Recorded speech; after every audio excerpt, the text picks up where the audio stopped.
오늘 본문 말씀에 보면 예수님께서 화가 대단히 많이 나셨어요. 화가 얼마나 나셨는지. 바리새인들과 서기관들을 저주하십니다. 화 있을진저 바리새인들과 서기관들과 바리새인들이여, 얼마나 예수님께서 화가 나셨던지.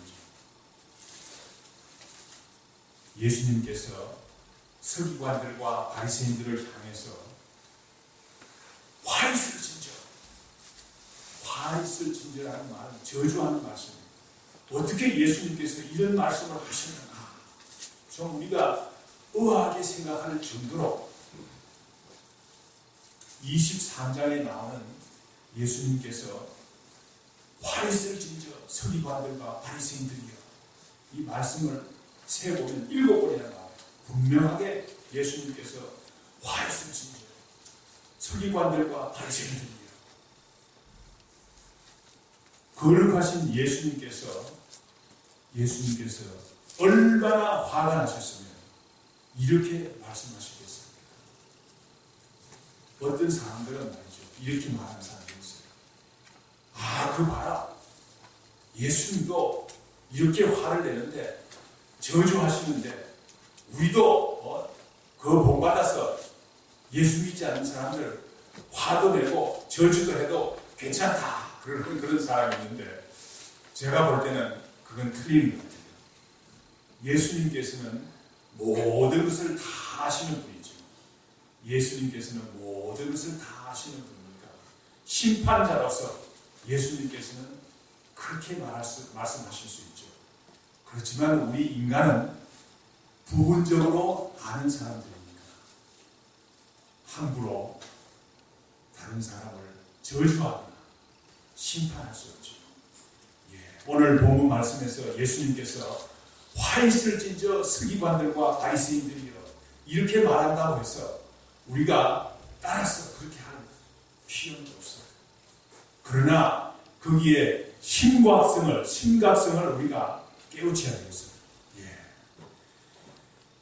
지난번에 본문 말씀 마태복음 23장 1절에서부터 12절 말씀에 보면 바리새인들과 서기관들을 문제점을 지적했어요.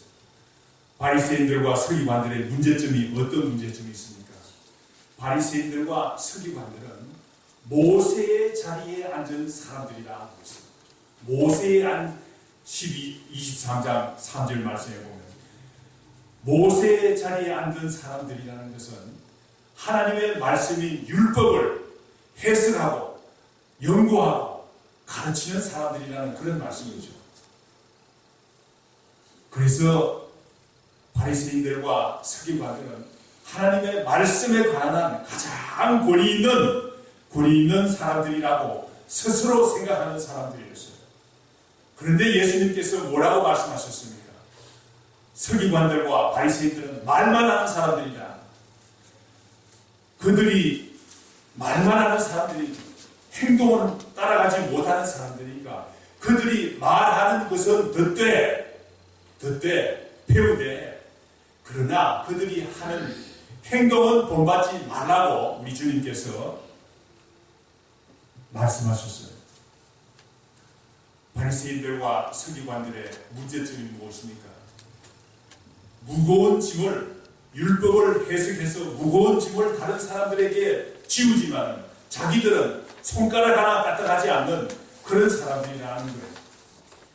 그러면서도 자기들은 랍비라는 소리를 듣기를 좋아한다고 했어요. 듣고 싶어 한다고 했어요. 랍비가 무엇입니까?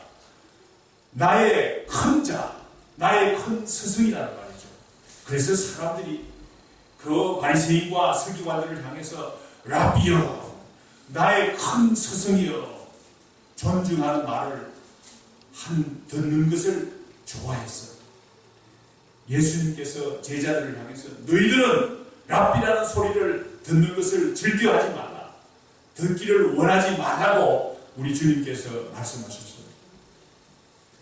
지나친 존칭은 삼가해야 되는 점이 있습니다.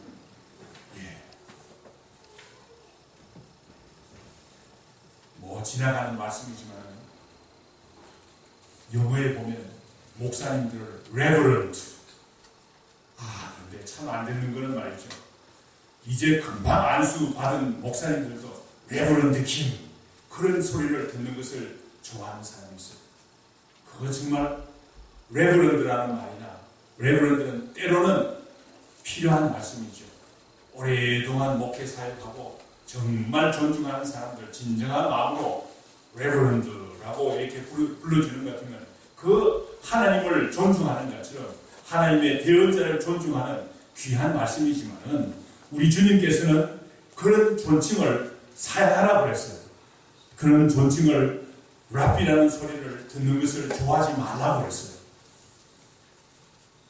오히려 23장 11절 12절 말씀에 보면 너희 중에 큰 자는 섬기는 자가 되어야 하리라 하고 했어요.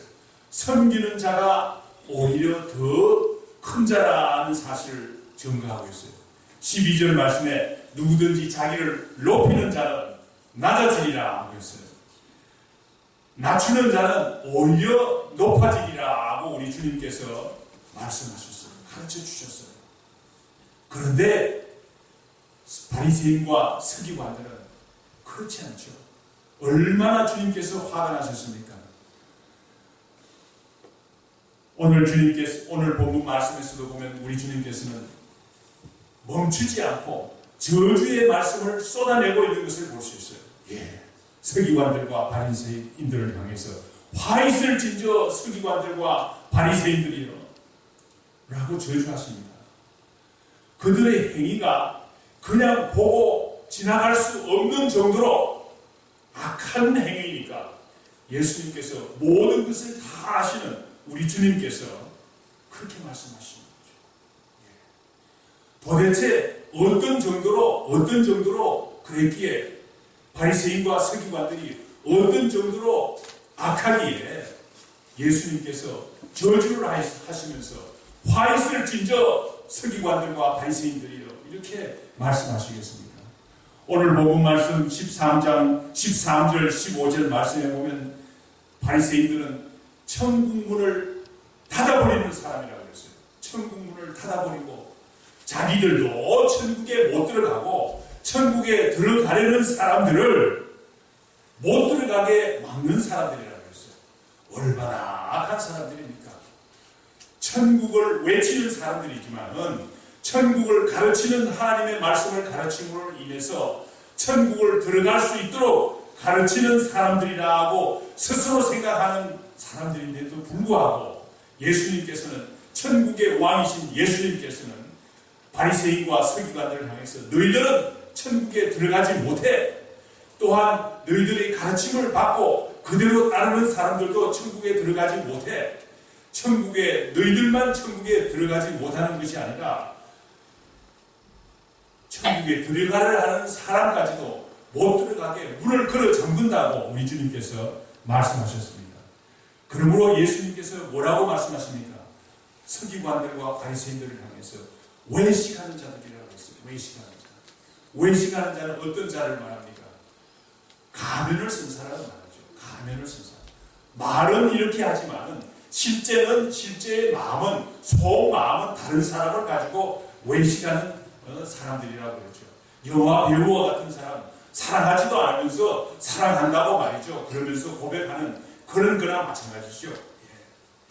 그런 사람을 외식한다고 그러죠. 오늘 바리새인과 서기관들을 예수님께서 외식하는 자들이라고 오늘 주님께서는 말씀하고 계십니다. 이렇게 함으로 인해서 천국 문을 닫아버린다고 했어요. 천국 문을 닫아버린다.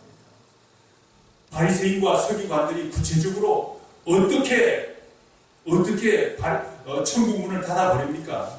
누가복음 11장 52절 말씀에 좀 구체적으로 나와 있는데 우리 한번 누가복음 11장 52절 말씀 한번 다 같이 한번 읽겠습니다. 누가복음 11장 52절 말씀 우리 찾으신 줄 알고 다 같이 읽겠습니다. 화 있을 진저 너희가 시식의 열쇠를 가서 너희도 들어가지 않고 또 들어가 들어가고자 하는 자도 막아내리라 하시니라.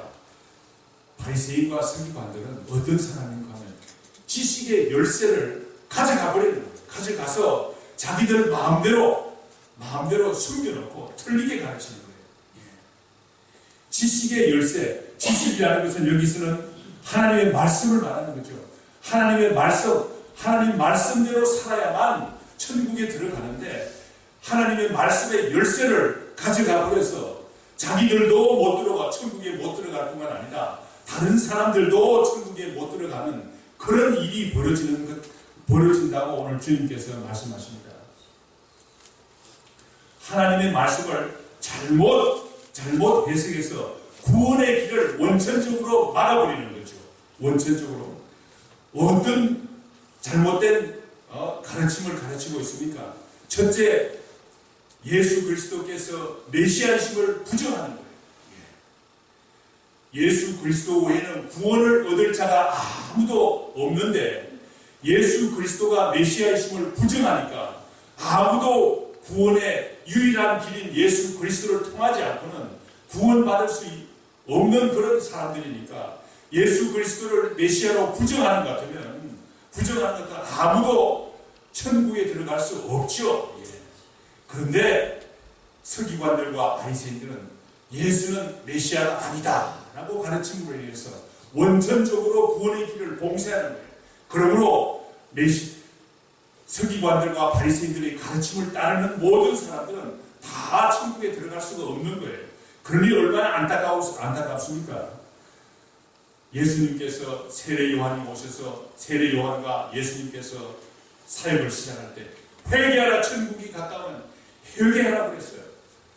바리새인과 서기관들은 회개하지 않았어요. 회개함으로 해서 하나님과 화평을 누리는데 회개하지 않았어요. 회개하지 않으니까 이 사람들은 천국에 들어갈 길이 막히는 거예요. 천국은 어떻게 들어갑니까? 천국은 하나님의 은혜로 들어가는데 하나님의 은혜 없이 천국에 들어갈 수 없는데 바리새인과 서기관들은 하나님의 은혜를 부정하는 거예요. 하나님의 은혜를 부정하고 자기들이 일을 잘해서 자기들이 가르치는 대로 잘 따르는 것 같으면 천국에 들어갈 수 있다고 가르치지만은 지식의 열쇠를 가져가 버려서 아무도 그들이 가르치는 대로 따라해도 행해도 천국에 들어갈 수 없는 거예요. 그러므로 우리 주님께서 바리새인과 서기관들을 향해서 지식의 열쇠를 가져가 버려서 천국 문을 닫아버리는 그런 말씀을 우리 주님께서 하시는 것을 볼 수 있습니다. 바리새인과 서기관들은 이와 같이 구원에 필요한 유일한 길인 구원의 열쇠, 지식의 열쇠를 가져가 버려서 자기들도 못 들어가고 따르는 사람들도 못 들어가게 하니까 우리 주님께서 저주의 말씀을 퍼붓는 거예요. 화 있을진저 서기관들과 바리새인들이요 이렇게 외치는 거예요. 우리 주님께서 외치는 말씀이 분명 옳은 줄 믿습니다. 우리 다 같이 14절 말씀 같이 읽겠습니다. 14절 말씀 없지요. 14절 말씀이 왜 없나? 좀 잠시 쉬어가겠습니다. 많은 사람들이 물어봐요. 왜 성경에 가끔 가다가 14절 말씀이 왜 없습니까? 또 가끔 가다 그런 곳이 있죠. 그래서 언젠가는 한번 제가 좀 설명을 드려야겠다 생각해서 마음 먹고 좀 오늘은 준비를 했습니다. 준비를 했는데 왜 성경 말씀에 없음이라고 이렇게 나와 있는 구절이 나옵니까?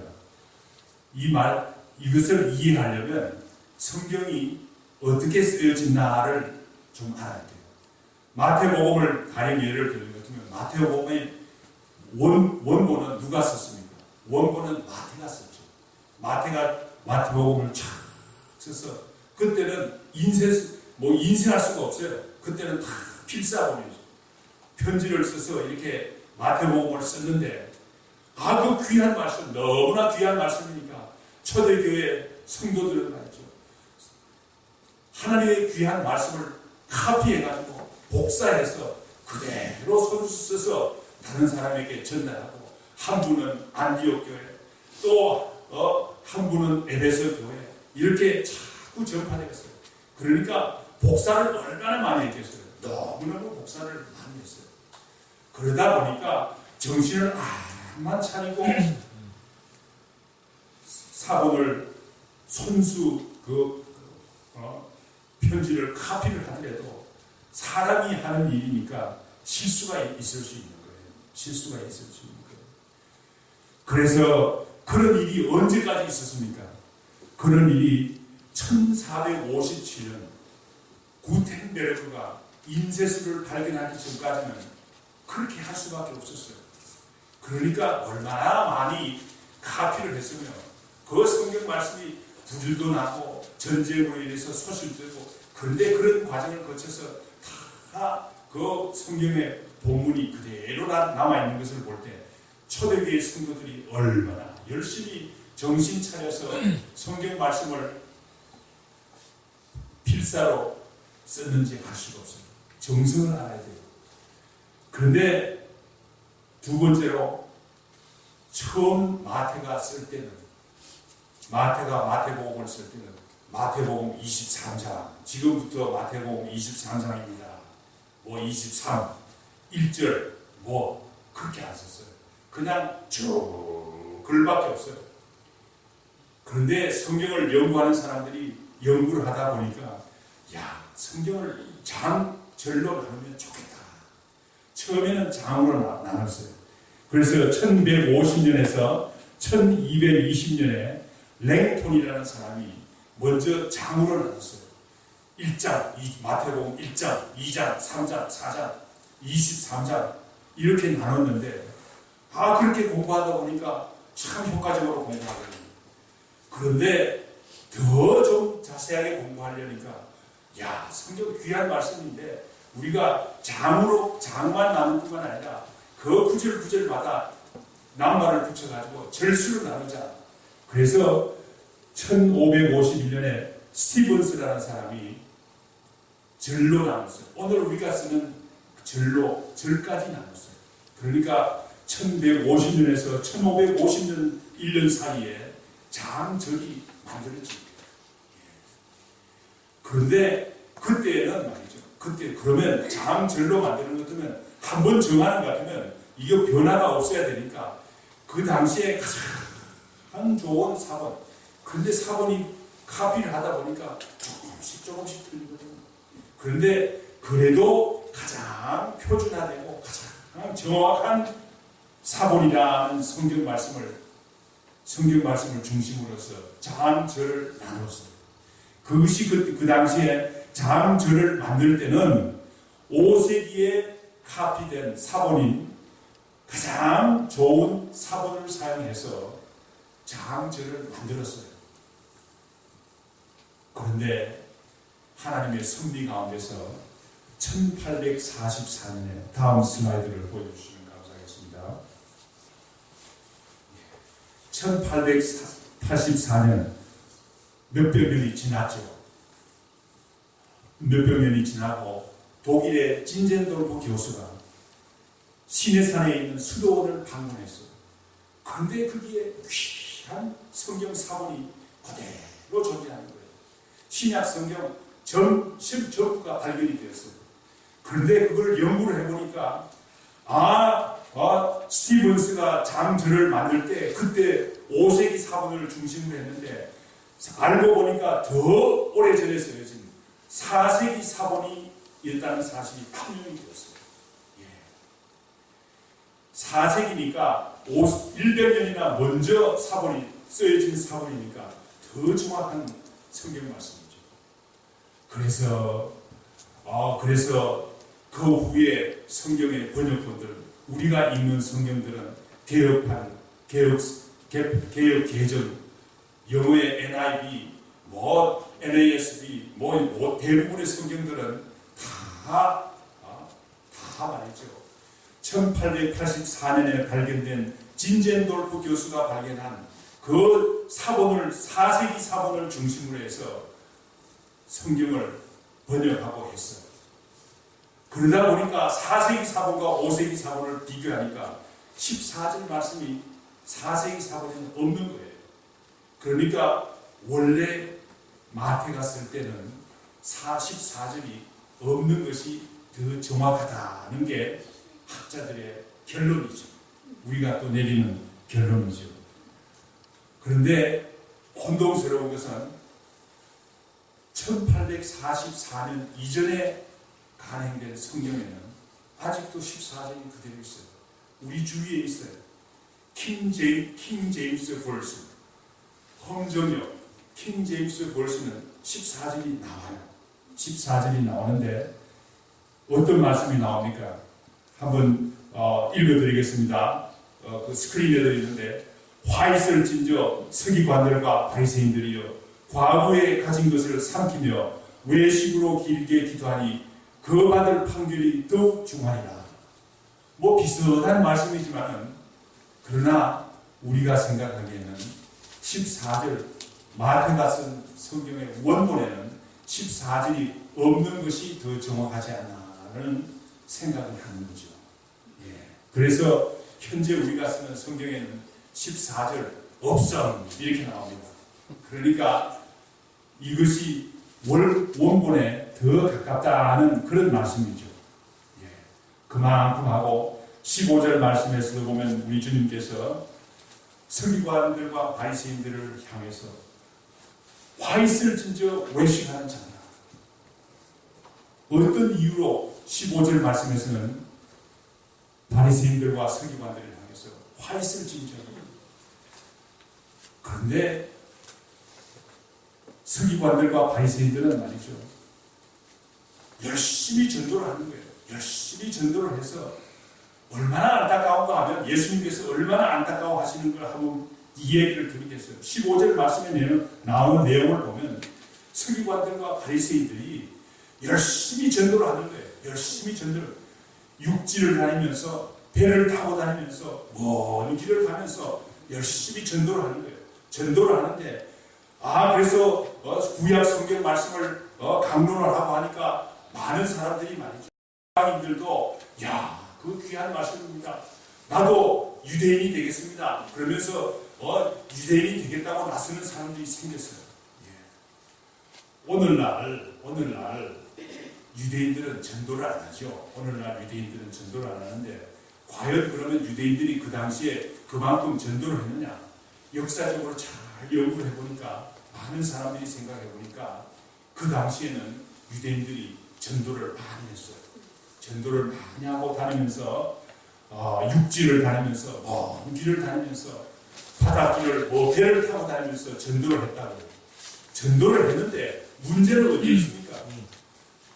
성경 말씀만 가지고 잘 가르치면 되는데, 성경 말씀을 가르칠 뿐만 아니라 거기에다가 덧붙여가지고 유대인 이름을 부여를 하고 또 할례도 받게 하고, 그럴 뿐만 아니라 자기들이 가르치는 그 내용, 자기들이 생각하는 대로 예수는 그리스도가 아니다, 예수는 메시아가 아니다, 이렇게 가르칠 뿐만 아니라 예수 믿어서 소용없다, 이렇게 가르치는 거예요. 예. 가르치니까 처음 배운 사람들이 그 바리새인들이 가르치는 대로, 서기관들이 가르치는 대로 따라갈 거 아니겠어요. 그러니까 그 전도해서 얻은 그 자녀들을 말이죠, 하나님의 자녀들이 됐는데 지옥 자식이 되게 한다는 거예요. 오히려 처음 믿은 사람들이 더 배나 열심으로 핍박을 하는 거예요. 예수 믿는 사람들을 핍박하는 거예요.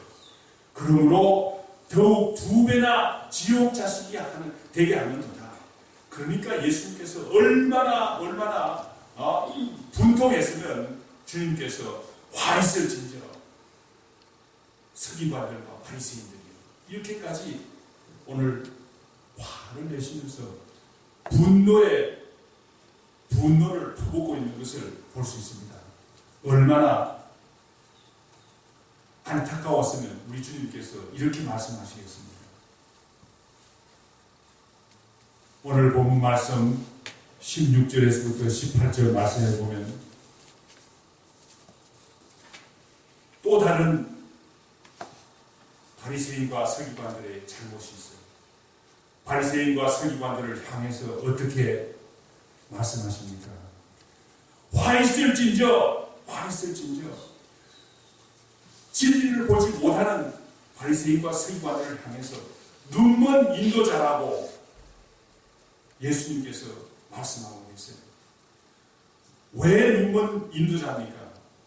눈이 안 보여서 눈먼 인도자가 아니라 진리를 보지 못하는 눈먼 인도자라는 거죠. 얼마나 안타까운지요. 예. 진리를 보지 못해요. 어떤 진리를 보지 못합니까? 16절, 18절, 16절, 17절 말씀에 보면 진리를 보지 못하는데 헛된 맹세를 하게 하는 거예요. 사람들로 하여금 헛된 맹세를 하게 하는 거예요. 그 당시에는 말이죠. 맹세하는 일이 얼마나 많았던지요. 너무너무 그냥 바리새인과 서기관들은 맹세해요. 맹세하세요. 맹세하는 하나님께서 복을 주십니다. 맹세하세요. 맹세하고 말씀하세요. 맹세가 얼마나 흔한지 알 수 없어요. 그래서 주님께서 마태복음 5장 33절에서부터 37절 말씀, 너무 긴 말씀이니까 그냥 제가 요약해서만 드리겠습니다. 너무도 많이 맹세를 하니까 우리 주님께서 마태복음 5장 33절에서 37절 말씀에서는 뭐라고 말씀하십니까? 구약 말씀에 33절 말씀에 보면 구약 말씀에는 맹세를 하라고 되어 있는데 너희들은 도무지 맹세하지 마라. 그렇게 맹세할 것 같으면 맹세하지 말라는 거예요. 맹세하지 말라는 거예요. 맹세 안 하는 것이 오히려 더 유익하다는 거예요. 그런데 바리새인과 서기관들은 맹세해요, 맹세해. 그 맹세도 안 지켜도 돼요. 이렇게 가르치는 거예요. 그런데 예외가 있어요. 성전을 두고 맹세를 해도 그 형편이 안 되면 안 해도 돼요. 그런데 성전에 금을 두고 맹세하는 것 같으면 그거 꼭 해야지요. 꼭 해야죠. 왜 그렇습니까? 성전의 금은 말이죠. 물질이죠. 물질. 성전에 금을 바치는 일이니까 그 자기들에게 물질적으로 유익한 거거든요. 여기에서 서기관들과 바리새인들이 얼마나 물질주의적인지 알 수가 있습니다. 금을 좋아하는 사람들인지 알 수 있어요. 저는 이 말씀을 생각하면서 오늘날 우리 한국 교회의 현실을 보게 되는 것을 알 수 있습니다. 얼마나 한국 교회가 발전을 했지만 물질주의적인지요. 우리가 오늘 본문 말씀에 보면 16절에서부터 18절 성전에 금을 두고 맹세한 맹세는 지켜야 된다는 거예요. 왜 그렇습니까? 바리새인과 서기관들에게 물질적으로 유익하거든요. 18절, 19절 말씀에서 같은 논리로 제단을 두고 맹세하는 것 같으면 그거 안 해도 안 지켜도 돼요. 그런데 제단에 예물을 두고 맹세하는 것 같으면 그거 해야 돼요. 그 속이 뻔히 보이는 그런 이야기 아닙니까? 한국 교회의 부조리를 보게 되는 거예요. 한번 생각해 보세요. 그렇지 않습니까? 제단이 더 중요하죠. 예물보다. 성전이 더 중요하죠. 성전에 바치는 그 예물보다. 우리 주님께서 하시는 말씀이 그런 거예요. 이렇게까지 썩어 문드러진 서기관들과 바리새인들이니까 예수님께서 화 있을진저 라고 저주하시는 모습을 오늘 볼 수 있습니다. 예수님께서 왜 이렇게 화 있을진저 저주하시는지 그 내용을 이제 알겠죠. 우리도 또한 같은 마음을 가져야 되겠어요. 물론 우리가 사람을 완전히 알 수 없기 때문에 당신 지옥 갑니다. 이렇게 판단하는 것 같으면 틀릴 수가 있어요. 그러므로 우리가 조심해야 되겠지만 우리 주님께서는 모든 것을 다 하시니까 판단하실 수가 있죠. 그렇지만 우리는 판단할 수가 없어요. 그러나 우리가 회개하고 우리 한국 교회가 회개하고 다시 새로워져야 되는 그런 과제를 우리가 안고 있어요. 오늘 본 말씀 23절, 24절 말씀에서는 어떤 말씀이 나옵니까? 바리새인과 서기관들을 향해서 화 있을진저 외식하는 자들아, 외식하는, 다시 화 있을진저 외식하는 자들아. 어떤 서기관들과 바리새인들의 가르침을 두고 이렇게 말씀하십니까? 적은 11조는 철저하게 서기관들과 바리새인들이 바쳐요. 그렇지만 율법의 진정한 큰 의미를 가지고 있는 율법의 공의와 긍휼과 믿음을 버리는 거예요. 바리새인과 서기관들은 11조를 철저하게 바친다고 하면서 어떻게 합니까? 박하와 회향과 근처에 11조를 바치는 그런 사람들입니다. 얼마나 기가 막히죠. 박하와 회향과 근처는 텃밭에서 나오는 약용식물이에요. 그런데 거기까지는, 그런 것까지는 철저하게 11조를 바치는 거예요. 그렇지만 더 큰 율법의 공의와 긍휼과 믿음을 다 짓밟아 버리는 거예요. 그러므로 얼마나 어리석은 사람들입니까? 얼마나 안타까운 사람들입니까? 우리 주님께서 그러므로 화 있을진저 이렇게 말씀하시는 거예요. 오늘 본문 말씀에 보면 예수님께서 11조를 바치는 일이 나쁘다고 말하지 않았어요. 여러분들 혹시 오해하지 마세요. 공의와 긍휼과 율법의 공의와 긍휼과 믿음을 지키기 위해서 11조는 안 해도 된다, 그렇게 말하지 않았어요. 이것도 하고 저것도 해야 된다고 했어요. 내친 김에 11조에 대해서, 11조의 의미에 대해서, 11조라는 말이 나왔으니까 11조에 대해서 한번 찾아보겠습니다. 신명기 14장 22절에서부터 23절 말씀 한번 찾아보겠습니다. 신명기 14장 22절 23절 말씀 한번 찾아보겠습니다. 우리 다 같이 한 목소리로, 두 절이니까 한번 다 같이 한번 읽어보겠습니다. 너는 마땅히 매년 토지소산의 11조를 드릴 것이며 내 하나님 여호와께서 그의 이름을 주시려고 택하신 곳에서 내 곡식과 포도주와 기름의 11조를 먹으며 또 내 소와 양의 처음 난 것을 먹고 내 하나님 여호와 경외하기를 항상 배울 것이니라. 신명기 14장 22절 23절 말씀에서는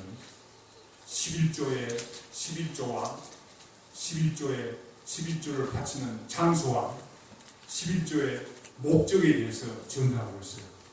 우리가 11조를 바쳐야 합니다. 어떤 사람은 11조를 다른 데 바치는 사람도 있고 사회단체에 바치는 사람도 있고 그래요. 그런데 오늘 분명히 22절 말씀에 보면 11조를 바쳐야 된다. 어디에 바칩니까? 여호와 하나님 앞, 여호와 하나님의 그의 이름을 두시려고 택하신 곳, 성전이 아닙니까? 11조는 성전에 바치는 거예요. 성전에 바치는 거예요. 어떤 사람들은 그래요. 우리 교회 재정을 좀 줄이기 위해서 먹고 마시는 거는 좀 줄입시다, 그러기도 하는데 오늘 23절 말씀에 보면 그 반대로 이야기하죠. 11조를 바쳐서 어떻게 하라고 했어요? 내 곡식과 포도주와 기름의 11조를 먹으며 또 내 소와 양의 처음 난 것을 먹고 셀로십에 11조를 사용할 수 있어요. 그럴 뿐만 아니라 내 하나님 여호와 경외하기를 항상 배울 것이다. 11조의 헌금을 바쳐서 성도 간의 교제도 하는데 사용할 수 있고 또 하나님을 경외하는 일을 배우는 일에 쓸 수도 있다는 거예요. 우리가 예배를 더 잘 드리기 위해서, 성경 공부를 더 잘하기 위해서 11조를 사용할 수 있다는 거예요. 우리가 11조를 바쳐야 된다라는 사실과 11조의 목적과 장소를 우리가 잘 알고 더 넓은 의미의 11조를 우리가 잘 이해하는 것이 다람쥐 더 유익한 줄 믿습니다. 오늘 바리새인들과 서기관들은 11조를 철저하게 바쳤습니다. 그러나 율법의 더 큰 목적, 율법의 공의와 긍휼과 믿음을 저버리는 사람들이었어요. 예. 그래서 얼마나 예수님께서 안타까웠으면 24절 말씀해 보니까 어떻게 표현하고 있습니까? 비유로 말씀하십니까? 포도즙에서 하루살이는 걸러내고 뭐 옛날에 포도즙을 만들었으니까 하루살이들이 달려들겠죠. 그러다가 포도즙에 빠져 죽는 그런 하루살이들이 있죠. 그런데 하루살이들은 먹으면 안 되는 부정한 것들이 있죠. 그러니까 걷어내죠. 걷어내서 철저하게 걷어내죠. 그런데 같은 부정한 낙타는 말이에요. 낙타는 얼마나 큽니까? 낙타는 그냥 눈 딱 감고 그냥 삼켜버리는 거예요. 뭐 낙타를 삼켜버리는 사람이 없겠지만 예수님께서 비유로 이렇게 말씀하십니다. 예.